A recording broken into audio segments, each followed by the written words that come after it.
Kaya mga minamahal, alamin natin yung mga bagay, mga kapatid ko, na makakahadlang sa pagpasok sa langit. May mga hadlang po sa pagpasok sa langit. Babalik tayo doon sa ating key verse.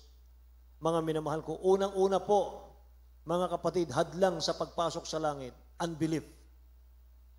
Wala kang pananampalataya, mga minamahal. Hebrew chapter 4 verse 2, ito po yung nabasa na natin kanina, babalikan ko lang. Sabi rito sa Tagalog, sapagkat tunay na tayo'y pinangaralan ng mabubuting balita, kaya rin naman nila, ngunit hindi nila pinakinabangan ang salitang napakinggan, dahil sa walang kalakip na pananampalataya ang nakakarinig, mga minamahal. Ayan. Mga kapatid ko, sila po'y tinawag din ng mahal na Panginoon, naglingkod sa dakilang Diyos, mga minamahal, pinangaralan po ng kaligtasan, mga kapatid. Amen? At sila po'y tumalima, pero wala silang pananampalataya. Hindi na pakinabangan yung kanilang napakinggang salita ng Diyos, mga kapatid ko. Katulad po sa Israel nung araw. Israel nung araw, mga minamahal ko, ang lumabas po sa Egypt, pinalaya ng mahal na Panginoon sa pagkaalipin sa Egypt, 3 million. 3 milyon, mga minamahal, galing sa pagkaalipin sa Egypt. Pinalaya ng dakilang Diyos. Pero ang nakapasok sa promised land, 2 lang. Si Joshua at si Caleb lang, mga minamahal. At kasama nila, mga minamahal, yung mga isinilang sa wilderness. Sinilang sa disyerto na. Hindi na po galing sa Egypt. Mga minamahal, yung mga hindi na po nakaalam, mga minamahal ko, ng kasalanan ng Egypt. Nakikinig po ba kayo, mga minamahal? Mula 20 years old pababa, mga minamahal ang edad. Yun po yung mga nakasama ng dalawang si Joshua at si Caleb, mga kapatid ko. 2 lang ang nakarating, mga minamahal ko. Lahat yun na 3 million, nasaksihan nila, mga kapatid, yung Red Sea hinati ng dakilang Diyos. Yung sila po'y naglalakbay, mga minamahal, mainit ang panahon, nagkaroon po ng pillar of clouds. Mga minamahal, sila po'y pinapayungan ng clouds, mga kapatid, para hindi sila mainitan. Sa gabi po ay naglalakbay sila sa disyerto, pillar of fire. Mga minamahal, sila po'y tinatanglawan ng apoy, mga kapatid ko, na malaki, para hindi sila, mga minamahal, madapa sa kanilang paglalakbay. Ganon kabait ang dakilang Diyos natin. Naranasan nilang lahat yon, nakita nilang lahat yon. Sa kabila po ng mga himalang kanilang nasaksihan, nag-alinlangan pa rin sila sa kapangyarihan ng mahal na Panginoon. Amen. Praise the Lord. Lahat ng may pananampalataya, magsabing, praise the Lord, mga mahal.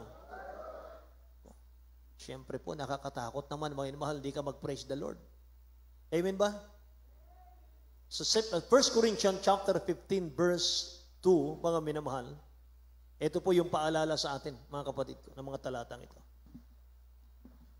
1 Corinthians chapter 15, verse 2. By which also you are saved, if you keep in memory what I preach unto you. Amen. Unless ye have believed in vain. Amen. Yes, Lord. Sa aklat ng unang taga-Korinto, Kapitulo 15, versikulo 2, sa panamagitan naman ito'y ligtas kayo kung matyaga ninyong ingatan ang salitang pinangaral ko sa inyo, maliban na kung kayo'y nagsisampalataya ng walang kabuluhan. Maliban na kung kayo'y sumampalataya ng walang kabuluhan. Ibig sabihin, daroon palang paglilingkod sa dakilang Diyos na walang kabuluhan. Amen po. Meron pala, mga minamahal, paglilingkod sa dakilang Diyos na wala pong kabuluhan, mga kapatid. Walang bunga. Walang magandang bunga. Sa pamamagitan naman dito, ligtas kayo kung matyaga ninyong iingatan ang salitang ipinangaral ko sa inyo. Maliban na kung kayo'y naglilingkod at sumasampalataya na walang kabuluhan, sabi rito, mga kapatid. Ang kayang pananampalataya, napakahalaga. Amen.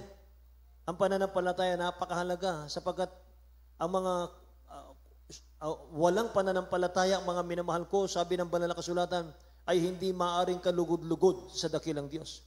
Hindi tayo pwedeng maging kalugod-lugod sa dakilang Diyos kung wala tayong pananampalataya. Sapagkat ang lumalapit sa Diyos, sabi rito, ay dapat sumampalatayang may Diyos at siya ang tagapagbigay ganti sa mga sa Kanya'y nagsisihanap. Kaya mga anak ng Diyos, lagi tayong dumalo. Huwag tayong mag-absent. Amen ba? Praise the Lord, mga mahal.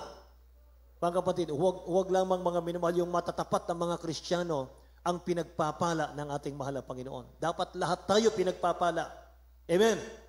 Mga minamahal, at simulan po natin yung sa ating matapat na pagdalo, mga kapatid. Mga minamahal, faith comes by hearing and hearing by the words of God. Sabi ng Bible.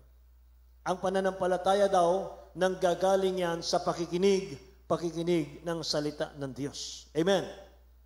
Ito pang hadlang, mga minamahal, sa pagpasok sa langit. Disobedience.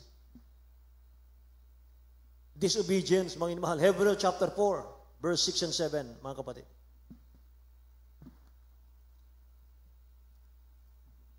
Book of Hebrews chapter 4, verse 6 and 7. Seeing therefore it remaineth that some must enter therein, and they to whom it was first preached entered not in because of unbelief. Again, he limited a certain day, saying in David, Today, after so long a time, as it is said, Today, if you will hear his voice, harden not your hearts. Amen. Amen.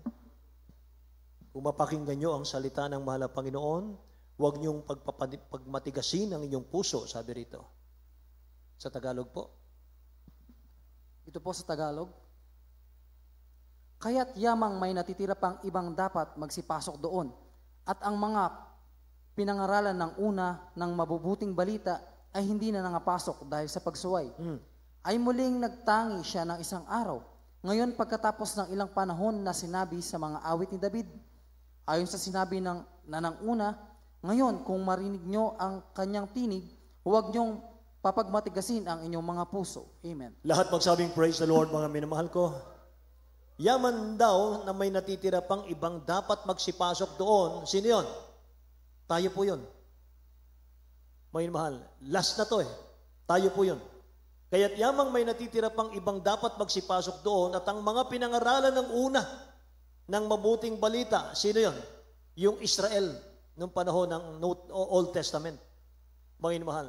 Sabi nito, sila'y pinangaralan ng una ng mabubuting balita ay hindi nakapasok dahil sa pagsuway, mga kapatid. Yun yung 3 million, mga minamahal. Pero ngayon, mga kapatid ko, nagbigay ulit ang dakilang Diyos ng last chance. Sabi sa 7, muling nagtangi siya ng isang araw. Ngayon, pagkatapos ng ilang panahon na sinasabi ng mga awit ni David, may mahal, kung marinig ninyong kanyang tinig, huwag ninyong papagmatigasin ang inyong mga puso, mga kapatid ko. Tumalima ka agad. Number 3 po, nahadlang sa pagpasok sa langit yung murmuring, yung reklamo. May mahal. Amen. Yung bang napapagod na ako sa paglilingkod, pagod na ako sa pagsunod sa mga duty ko, pagod na ako, dami ko ng duty. May mahal, ang daming reklamo, mga kapatid ko. Tingnan natin ang 1 Corinthians, chapter 10, verse 10 at 11. Book of 1 Corinthians chapter 10, verse 11. 10 and 11. Verse 10 and 11. Neither murmur ye, as some of them also murmured, and were destroyed of the destroyer. Amen. Now all these things happen unto them for ensamples, and they are written for our admonition, upon whom the ends of the world are come. Amen. Purihin ang mahal na Panginoon. Tagalog po, beloved. Ayon sa unang Korinto, 10 hanggang 11. Nihuwag din kayong magbulungan na gaya ng ilan sa kanila na nagbubulungan na nangapahamak sa pamamagitan ng mga mangwawasak. Ang mga bagay na ito ay nangyari sa kanila na pinakahalimbawa at pawang nangasulat sa pagpapaalala sa atin na dinatnan ng katapusan ng mga panahon. Amen. Say praise the Lord, mga mahal. Bilang paalala sa atin, mga kapatid ko, nire-remind tayo ng history, mga kapatid. Sabi dito, huwag kayong mga bulong-bulungan. Reklamo ito eh. Gaya ng ilan sa kanila nagbulong-bulungan at napahamak sa pamagitan ng mga wasak. Ang mga bagay na ito nga'y nangyayari sa kanila na pinakahalimbawa sa atin. Amen? Saan naroon yung mga nagreklamo, mahal? Pinatay daw ng ating mahal na Panginoon, mga kapatid. Pawang nang susulat sa pagpapaalala sa atin ng mga dinatnan ng katapusan ng panahon, mga kapatid. Alam niyo ba sa paglalakbay ng Israelita, mga minamahal, grabe ang pag-ibig ng mahal na Panginoon? Ako na po magbabasa, Exodus chapter 13, verse 17, 18. Sabi rito ng Tagalog, at nangyari, nang tulutan ni Paraon na ang bayan ay yumaon, na hindi sila pinatnubayan ng Diyos sa daang patungo sa lupain ng mga Pilisteo, bagaman malapit.